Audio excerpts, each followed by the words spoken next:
Hello students, how are you? We have question 21. They say study the opposite circuit and answer the following questions.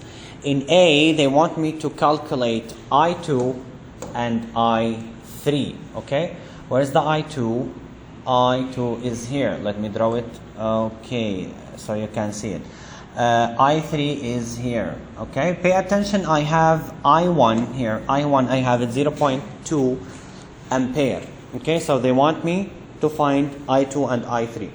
Let's start with applying Kirchhoff's first law on the upper junction in here. On the upper junction. Pay attention that I1 is entering. Okay, I1 is entering. Also I2 is entering. Plus I2. I3 is leaving, right? So equals I3. This is the first equation. We name it equation 1. Okay. Now I will apply Kirchhoff's second law on the left loop. Let's come here to the left loop. Okay. And I will move clockwise. I will move clockwise. Okay. So I will apply it. First of all, for this electromotive force is going to be positive, so it is 16. Now I have I1 goes into R1, so it's going to be minus 0.2 multiple 10. Why minus? As we know before, that the direction of the current agrees with the direction of the motion, right? That's why it is minus. Good. What else do I have? I have I3 goes into R3, so it's going to be, and since I3 also agrees with the motion, so it's going to be minus 20 I3. This equals to 0. Okay, I fix this equation. I take this to the other side, okay, and I calculate these. I will have 14 equals 20 I3, which means that I3 equals to 14 over 20, which is 0.7. Okay, it's 0.7 ampere. This is the I3. Okay, I can substitute this value in equation 1 in here. Since I have I1 and now I have I3, I can find I2. Okay, so it's going to be I1, I have it 0.2 plus I2 equals I3. We found it 0.7, right?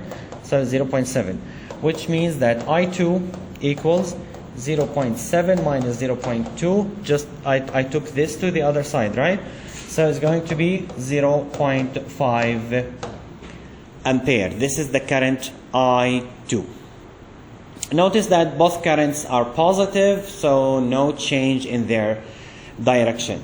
Now in part B, they say what is the value of the current I1 that would increase the power dissipated in R1 by 4 times.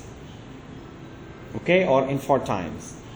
Okay, I have, let me erase some things here.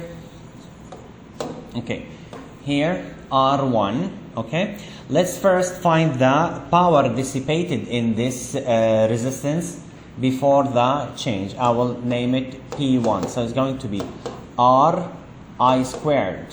Okay, so it's going to be 10 multiple 0.2 squared.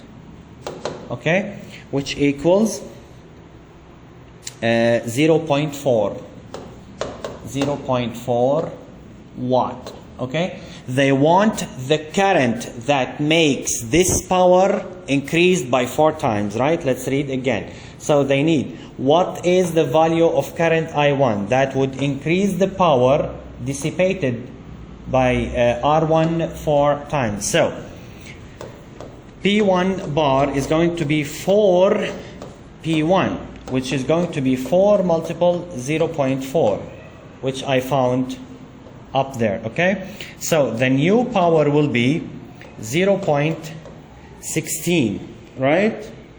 Yes, it's 0.16. Good. Of course, this is watt. Let's find the current that will give me this value of power. I'll just change the color here. I'll use the green. Okay. P1 bar is going to be R1, which didn't change, multiple I1 bar squared. Okay. This will give me that the new current, okay, is going to be P1 bar over R1. So it's going to be 0.16 over the R1. How much is R1? It is 10, right? It is 10. Okay.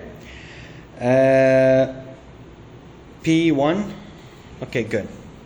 Here, just here, it's not 0.16, it is 1.6. So here is going to be 1.6, okay? This is my mistake. So here is going to be 0.16. Now, if I want the I just take the square root, right? So I1 bar, I take the square root of 0.16, which is going to be 0.4 ampere.